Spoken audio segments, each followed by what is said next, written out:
You're listening to Errol Parker and Clancy Overall, editors of the Betoota Advocate, on Desert Rock FM. Well, it is a new day in Betoota. It's morning again in Australia. The federal election is over, and we are so very happy to see the back of it. To celebrate that, today we are treating ourselves by not interviewing a politician or a political staff or anyone else who works in the swamp that is Canberra. Never again. You know, it's good that the Diamantina River is in minor flood. The country's coming back to life, much like the country. Yeah, you know? Absolutely. It's just such a relief. We did fucking 8 back-to-back interviews with MPs and candidates and preference whisperers and all those kind of fucking losers. And it's all done. It's a great relief. We can move on. The news cycle is changing. And today we are interviewing an icon, a titan of Australian music, someone who can, bring us into this new morning with a bit of hope and a bit of music. Thank you for joining us, Ben Gillies. Yeah, thank you for having me. That's what I bring, hope and music. Absolutely. And you've been kind of doing that for quite a while. You, from the very start, when you guys were 12 years old in Silverchair, I think that's the yarn, isn't it? That's when we started, yeah. That's when we formed the band. That was actually a G-up by me because I was making a joke about how everyone always says you were so young. You were actually 12? We're actually 12. I thought, Yeah. I was like, he's done his research. Yeah, no, I was still being told to go to bed by Prime Possum at that age. Not Big Dog? Prime Possum? No, Prime Possum. Okay. Yep. Do you hear Big Dog? You know Big Dog? Mm-hmm. That's Yeah, more of a he's Hunter good. Region TV. It's North Coast. Okay, well, that is very interesting. That what was a joke turned out to be a fact. 12-year-old thrashing around in a garage in the Steel City. Newey, yep. And strength to strength to strength from there. All the boys have gone, different ways. Chris has gone into pubs. Daniel's gone into production land and lending his talents to different people here and there. Yep. Also done a podcast recently. I really enjoyed that one, learning about you guys top to bottom.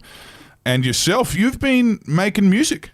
Yeah, that's what I like to do. Back on the ground with a solo single. Yeah, so I guess over the last couple of years, I've just been trickling out some singles. It's good. It doesn't feel like you have the pressure of doing a full album. Mm-hmm. I like singles. They're good. Yeah. Yeah. So, yeah, and just I guess I've got a new single out and I've got plans to do more singles and then hopefully an EP and hopefully a record next year. Oh, okay. So I want to ask now, Ben, sounds like you've got a lot going on. Plans for an EP and a tour. You've got 6-month-old twins at home as well. Yeah. How has fatherhood shaped your output? I haven't done much in the last few months. Actually, They do say that the first 12 weeks is the hardest. The first 6 weeks. Yeah, the first 6 weeks to me were just hell. They were really punishing. But you know what? Have you guys got kids? No. Well, estranged, yes. Right. Is that true? Well, they live with their respective mothers in different parts of the country. But yeah, never really there for the early childhood myself. Explain that to us. It's everything that everyone tells you about kids and being a parent is true. Mm-hmm. Like it's the most amazing thing that you'll ever do. And you love those humans more than, you just can't love anyone like you love them. Mm-hmm. But no sleep. Even more than a pet. Even more than a little kitten or a dog. Or a dog. Okay. Or a dog, yeah, or a puppy dog. That's good. But yeah, look, it's amazing. Mm-hmm. It's a lot of work, but it's really rewarding. And when this morning before I came down to see you guys, I gave my boys a kiss and a cuddle before I left, and you just go, oh, it just makes you feel so good. Yeah. Yeah. Loud noise. Not really good with 6-month-old twins that you're trying to keep asleep at the same time. You adapt. Yeah. That's what you do. So say I like to play a bit of piano when I write. Mm-hmm. So you just pop one on your lap and you just play away and you get more of like windows in time. So usually, say if you get home from work and you want to watch a series, you've got a couple of hours up your sleeve, you get a couple of episodes. Mm-hmm. Now it's more like I've got a 40-minute window. Mm-hmm. What can I achieve in that 40 minutes? What's the most important thing that I have to get done? So, yeah, it's just lots of those through. And, it's not always 40. You can get 5. Yep. You can get 10. Whatever it is, you just make the best of it. Can you tell us what you're playing nowadays, when you're doing your stuff solo? Yeah, because there's a lot of people who think that a drum solo album would just be like a 40-minute cover of John Henry Bonham's Moby Dick. Yeah. Really. all your favourite tracks as like just the Or- drums A Mike Oldfield Tubular Bells type type thing. thing. Yeah. I like to write on piano just because I do find like a lot of people write the best music on the instruments that they're not the most familiar with. Because you're not trained, you're not like, oh, I can't do that. So I get on the piano, I kind of have a rough idea of, chord structures, but I don't know enough that I can just muff my way around and like what sounds good is, and what I like, I just go with that, Yeah. Yeah, I think, I heard this bloke in a bar tell me that Paul Kelly originally wrote How to Make Gravy on a Theremin. So I guess that story checks out, Ben. Yeah, it checks. I'm pretty confident it checks out. Yeah, I want to ask for you particularly, but also for the band. Yeah. When did you guys become musicians? Because you were rockers. You know what I mean? Like, I don't think if you're starting a band at 12 years old, you haven't come out of the con. You aren't musicians at that point. You're kids with guitars and drums. It's pretty raw. Yeah. When did you become people who make music as opposed to people who just belt it out? Well, the history of it, I started playing drums at 8. Yep. And I was getting lessons and played in the school band, and I actually played in the Marching Koalas in Newcastle. It's quite fun.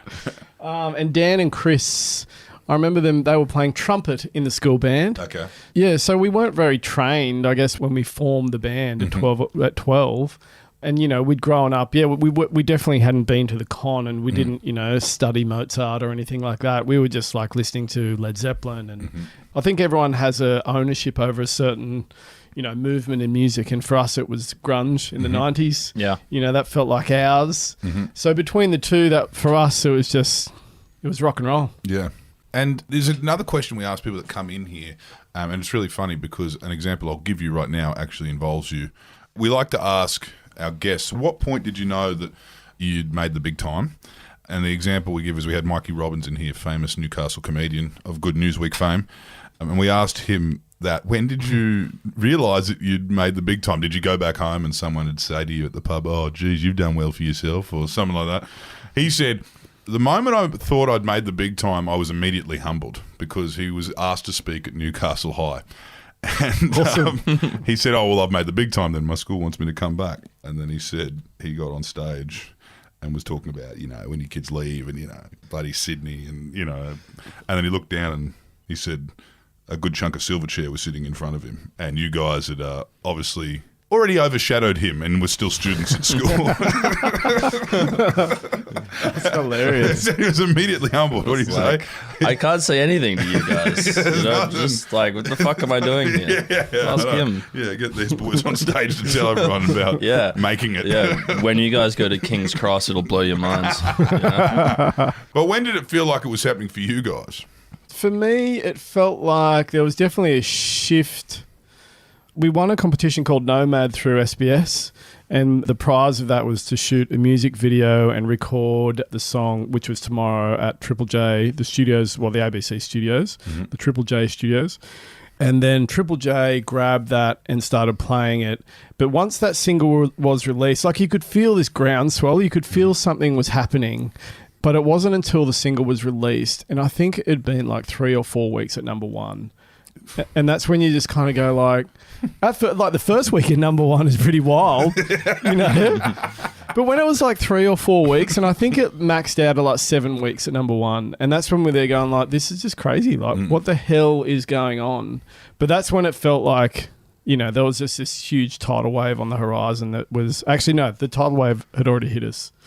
It sounds like when you're that young and you're, number one for 7 weeks, it kind of happens so fast that it's not like your traditional band where, there's a bit of a buzz around these guys in really cool circles for about a year or two. You know what I mean? That doesn't happen with 14-year-olds. You're not even old enough to get into the pub yet. Well, it was like, I guess, probably the pubs around Carrington when the Screaming Jets were coming through. Yeah. All the wharfies and dockies are like, oh, have you seen this human pressure washer, Dave Gleason? He's an absolute pocket rocket. You guys missed all Love Dave that. Gleason. No. We had Gleaso in here as well. He actually called you guys Nirvana's in pajamas, which I'm sure you've heard before. Oh my God. I wish I had a comeback for that. Yeah, he was showing off. But tell us, you weren't long out of your pajamas. You missed all that. Like it was. I think I was probably still wearing pajamas at 12, at 14, maybe. Yeah. You know. But you didn't have that like orthodox kind of moment where that rise where it's kind of like, when you hear a band that ends up going number one in Australia, there's people that have known about them for a couple of years. Yeah, and totally. It starts off with the coolest of the cool, and then it becomes their mates, and then more and more and more. Or they're just from Perth. And then or they're just like your mate's cousin from Perth. But you guys were just dropped straight into the fucking fire, I guess. Can I just say, we did play the Jolly Roger. Do you remember the Jolly Roger? And Newey? You mentioned Carrington. Like, there's going to be people listening to this that have no idea what you're talking about. The Jolly Roger. So was that, you did play a pub gig? Yeah, we played a few pub gigs. I guess it was really hard because we were so young. So we generally had to go to the pubs and wait in the band rooms and be chaperoned by a parent. Yeah. Right. And one of the funniest things about that was I remember some of the graffiti in the band rooms, and they were all some really obscene stuff that at the time you're looking at it going like, I don't really understand. Why are the legs there? Yeah. Like, I don't understand the angle. Why did they put their phone number there? But years later, the penny drops and you go, okay, I get it. Really funny. Well done, guys. You really were young. Because you do remember that moment when you're 14 years old and you go to your first truck stop. I remember it when you see, Jesus Christ, these people are animals. What are they riding on the fucking What does it all mean? Yeah. Tell us, 7 weeks at number one, is at this point, do your parents all have a meeting? Like, what goes from there? It's obviously not like you guys are going to pack your bag and say, see you later, mum and dad, and head on the road. Yeah. I do know that you guys did have a lot of, your parents were involved and actually were quite careful, not so protective, but, chaperoning you for one. Yeah, they were pretty heavily involved, and I think they needed to be, because ultimately at 14 years old, or even 15 or 16, you're just a kid. Yeah. You're still figuring out your nether region. Yeah. Our parents definitely all got together. Like, everyone had to work together. Like, there was no single person kind of ruling the roost. You get your first record contract. And that was a big thing for us. We'd always talk about getting a record contract. We were obsessed with it for some reason. But when it actually happened, there's just terminology in there. There's no way that we'd understand it. So they had to be involved. Well, it isn't like you can turn around and say to your parents, look, could I get 4 lime green Porsches with this? And they're like, no, not yet anyway. Yeah. That would have been a great idea. I mean, that age. Is that 4 each, you reckon? It's like, so what are you going to do with them? It's like, I'm going to look at it. These guys would have out of my bedroom window. It's like every other kid has a poster, but I've got one in the driveway. That my dad takes me around the block in if I've been good, No, these guys would have been looking more at the lime green poison ivy SS Utes, I reckon. Yeah, from Newey, yeah. It's definitely a Holden Ute. And then I kind of want to talk about, on the back of all that, we interviewed the boys from a pop band, 5 Seconds of Summer. Oh, yeah, yep. Yeah. And exactly what you're saying about the contracts, your parents are looking over this, thank goodness, because these guys are telling us that they were nearing on their 4th album, right? Yeah, and they just done 5 back-to-back shows at Wembley. With, completely, opening for maybe One Direction or something like that. And we're going, so what's the plan for you guys? And we can't overstate how popular these guys, like there's a little bit of Beatlemania around these guys. Certainly some countries they go to, there's girls screaming at airports. Right. And one of these guys goes, I'd love to buy my mother a house. I go, huh?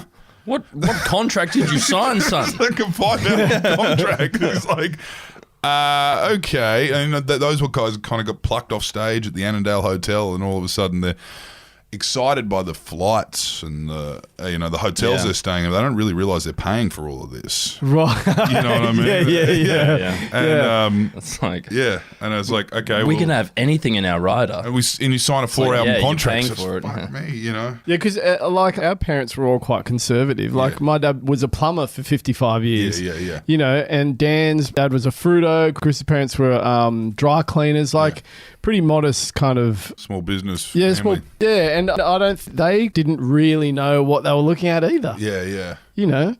I mean, you can get advice from lawyers and stuff, but they can read it, but they really don't know what they're dealing with. Yeah. Did you sign a multiple album contract or anything like that? I think the first deal was for 3 records. Yeah, right. Yeah. And then Australia got to see you guys develop and mature. not so much mature because you obviously had what it took at that age, but they got to see you develop and the music, kind of change and everyone got to be part of that journey. Yeah. When was it when it was finally the kids are in charge of the asylum? I actually felt like what our parents did was as we approached 18, rather than letting the reins out a little bit, they were just like, they had them on tight. Yeah. So when we were approaching 18, we were like, oh, it's coming. Like, we are off. Yeah. And as soon as I remember I think it was maybe a freak show tour. And like what our manager called it, like schools out or something or it was something like that.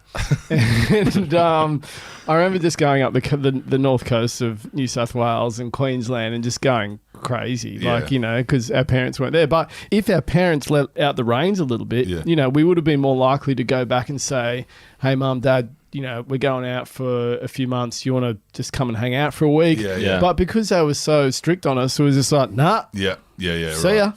And to be fair, they were probably tightening the reins at the most important time to be doing that because they were looking at that same death clock as you. Like they were looking at, well, maybe these guys do enjoy a schooner and maybe it's going to be legal for them to do that every single night of their lives on tour soon. And I mean, how maybe old they're going to have a gap year at the end of school. How old were you when you first took it overseas? Were you opening at that point, or did you guys go? I think it was international pretty instantly. Yeah, It's like, yeah. We're not having a traditional kind of, everything we're talking about so far has happened within 18 months. You know what Pretty I mean? much. It's like 7 weeks at number one off Triple J straight to overseas. Yeah. It was a wild ride. I mean, I remember we'd never done any touring. And we basically went from, zero touring to touring, not mucking around. Like you're doing 4 or 5 shows a week. So we were chucked in the deep end. And it was I mean, we were lucky that we're a good band. Yeah. So, if we weren't good enough to pull it off, we just wouldn't have survived. Yeah. So, we were chucked in the deep end and we managed to swim. So we did all right. Yeah. We got away with it. Well, certainly. And certainly it kept going well past the timeline of your average band. Someone was saying to me, if the Beatles, modern day Beatles had broken up today, they would have only started in 2 years? Yeah, no, they would have only started in 2015 or something right. like that. You know what I mean? So you guys got through all of that and we got to hear different sounds every album, and now you've all gone out to do, your solo stuff. Can you see the DNA still in the music you're making from those boys in the garage in Newcastle? Yeah, I think so. I think whatever it is inside of you and whatever the influences that you listen to that inspired you to play music, I think they always sit in there somewhere.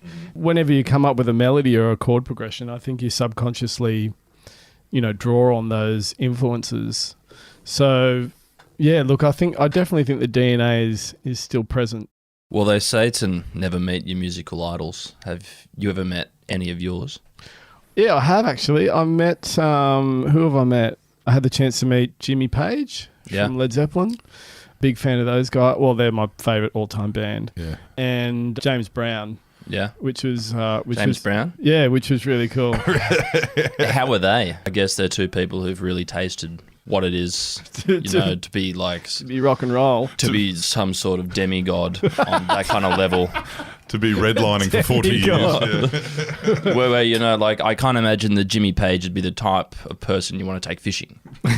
Say, for example. I don't know. Maybe he doesn't mind, Maybe marlin fishing. That's his bare minimum. Deadliest catch fishing. Yeah. So, no, we had the chance to meet them at a festival somewhere in Europe.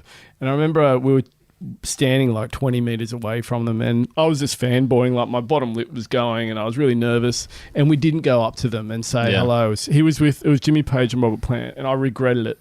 And then years later, we had the opportunity. We were in Brazil, and Kevin Shirley, who produced Frog Stomp, Silverchair's Frog Stomp, was there, and he said, "Do you want to meet Jimmy?" And we're like, "Yes, definitely want to meet Jimmy." And he was just laying around the pool. Jimmy likes young girls.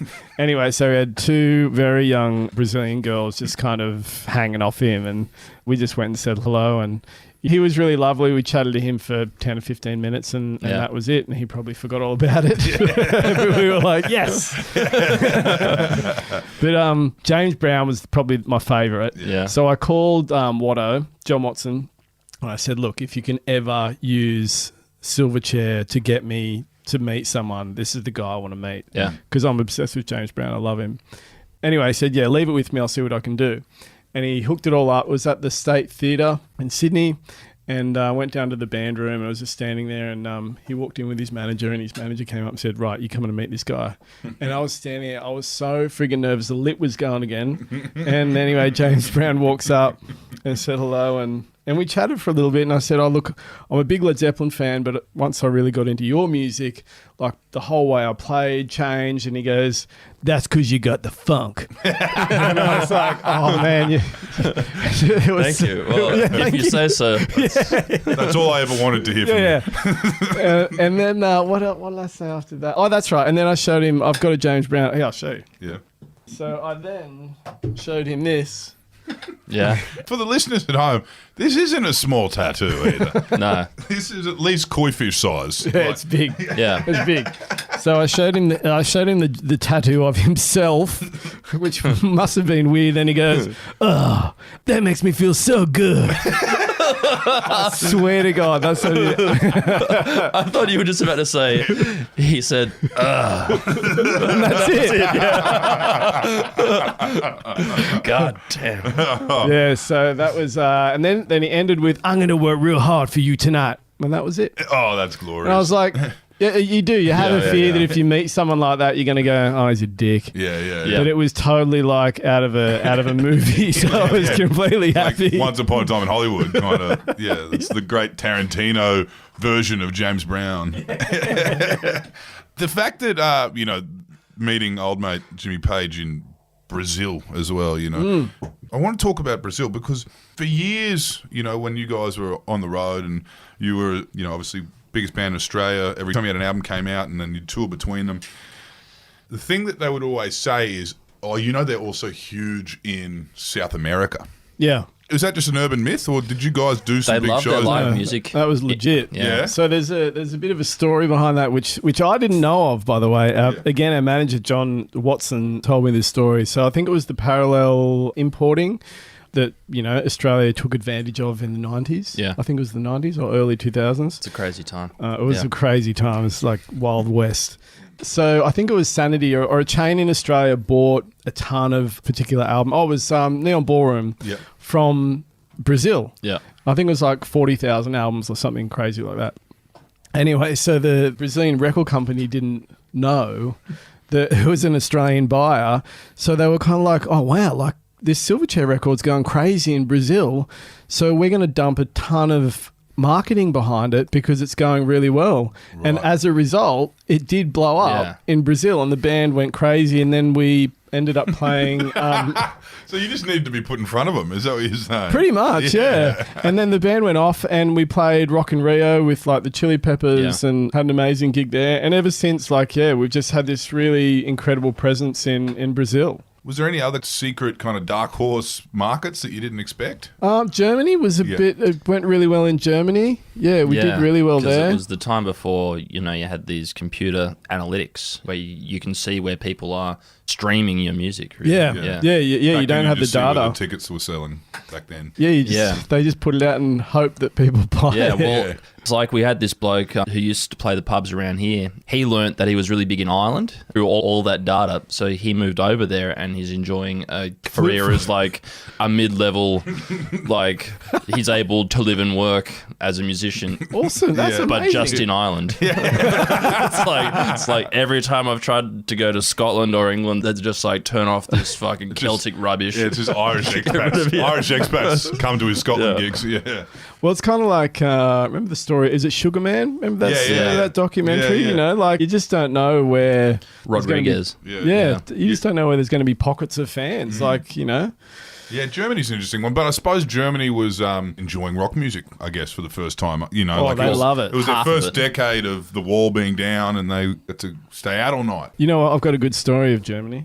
Speaking of, I was thinking of the whole Beatlemania thing. So we were on tour through Europe, and we always we were bumping into the Backstreet Boys Yeah. everywhere. Like we'd see the Backstreet Boys, and we're like, because what happens In airports. Damn it, the Backstreet Oh, they're back. Boys again. Backstreet Boys are back. Backstreet's back. Backstreet's back. They've got no luggage. Yeah, they've got no instruments. So, and you know what? One thing that really irked me, and this is a newy thing, right? Like, don't like pump up your own tires. They'd wear their own like Merch. bomber jackets. Oh, yeah, their right. own merch. Totally. Yeah. And you're just going like, dudes, what are you doing? Yeah. Like your head is just way too. It's way oversized. Yeah. Anyway, so we You can only do that if you play for the Knights. Yeah, no way. You get crucified. Like, we just saw them everywhere. But anyway, we pull up to this hotel in Hamburg. Anyway, there's girls everywhere. And we were like, oh, wow, there's some, like, people here to see us. Like, they're all excited. They saw the two of us come up. And we were like, okay, here we go. And the door opens and they see, like, Dan, Chris, and I. And they're like, oh, who are these guys? They're expecting the blonde bump part hair. Nick Carter. Yeah. So, but then we realised that we found out later they were staying at the same hotel, and we were like, "It's fucking Backstreet Boys again." but all these girls that were running around, they had some like German like girly magazine, Yeah. and then within about half an hour, a couple of the girls, you could see them. There was a rock section about midway through.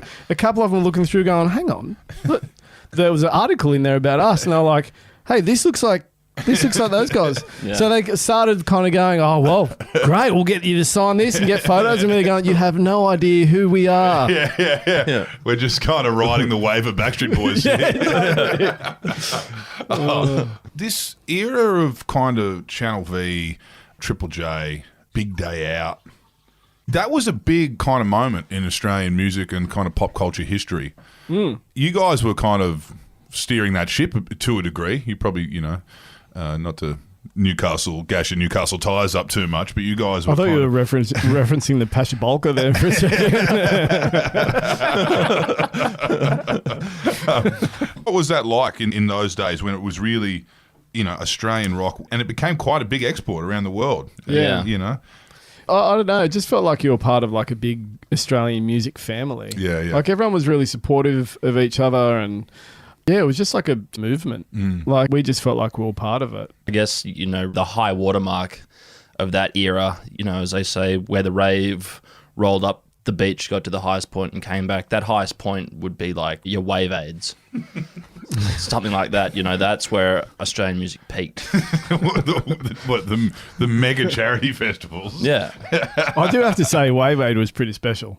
Was Yeah. that the one where they did? They had that mega band covering Evie. Yes. Yeah, Yeah. right. Yeah. That was The Rights. And Yeah, then, yeah. and then it was all, you had Jet, you had Cram up there, and then all of them left, and then Big Bernie just came up and belted out the second part, Yeah.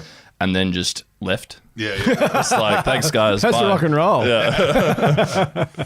That was an interesting time because it was when we had your pop culture TV, you had your Channel V, I guess, and everyone underestimates how big that was in like the king making. Yep. And then you had the Jays. So basically it was two channels. They didn't have your Spotify's. I don't even know if we had the fucking LimeWires or music pirating No, yet. It was No. the age of chug. They were just big tours. Yeah. Yeah.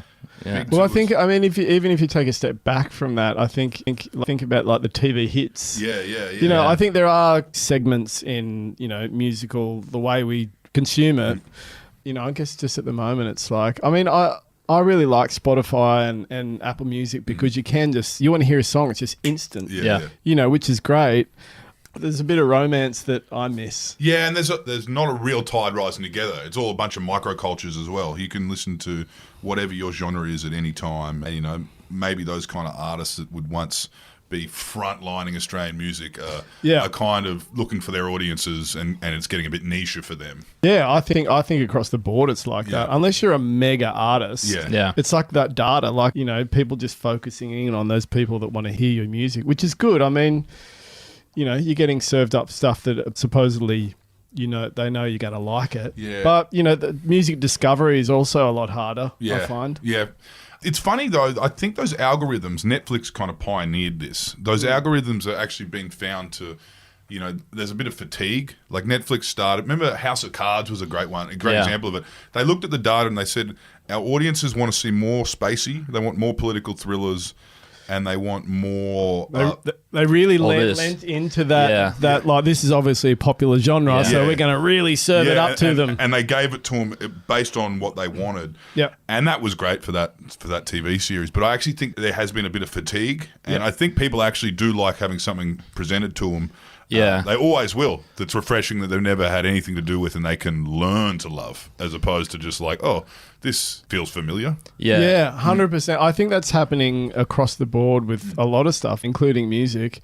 It's like, if you like hot dogs and you eat hot dogs all day, every day, like eventually you're going to go, wouldn't mind some sushi. Yeah, I know. Like, I think the point that you're making about how it's making musical discovery a bit harder. I mean, like on Spotify the other day, you listen to Seven Nation Army once, and for the next 2 weeks, that app is force feeding you the Strokes and just that for 2 weeks until you get to the point where it's like, Might put on some Gwen Stefani, actually. yeah, it's like, I'm going to listen to some brass band stuff to really fuck this algorithm up. Yeah. It's like, the hell do I give him now? You just go like, Ska music. Then you go down that rabbit hole for 2 circus weeks. music, really, really mess with it. Well, what is influencing you? Is that how it's, early days in the chair, you guys were obviously Zeppelins and grunge was what you were feeling and kind of working with. What would you say is influencing you now on your solo stuff? Or do you feel like you're a different musician now, where you're kind of working with what you have as opposed to what's kind of you're exposed to? Yeah, I feel like it's more like that. Yeah, you get enough experience that you can just go into the studio and just create what you want to create. Where I do think when you're a younger musician that you definitely draw on those influences. But I don't know, it's that back to that thing we were chatting about earlier about like if I'm sitting at a piano and I hear a sequence of chords that I really like and I start singing a melody over the top of it and I like it. Like I'm not thinking about an artist or a particular song or anything. It just pops into your mind and you like it and that's it. Yeah. So on the stereo, has been described as a synth-driven earworm. Yeah. Certainly is. And you've been working with Konstantin Kirsten. That's right. How was that, and what kind of created this? Well, I just really liked what Con did with the Jungle Giants in particular, and he worked with Tones and I as well. And she's obviously, she's had some really good tracks. So yeah, just my publisher, Simon Morse, he put a couple of producers in front of me, and Con was one of them. He suggested I go and work with him. Reached out to the guys, and he was into the track. So I showed him a couple of tracks, but that was the one on the stereo, was the one that we both thought, would best use some of his skills. Well, it's out. It's already out. May 6th it came out, and there's more to come from you. We're working towards an EP, aren't we?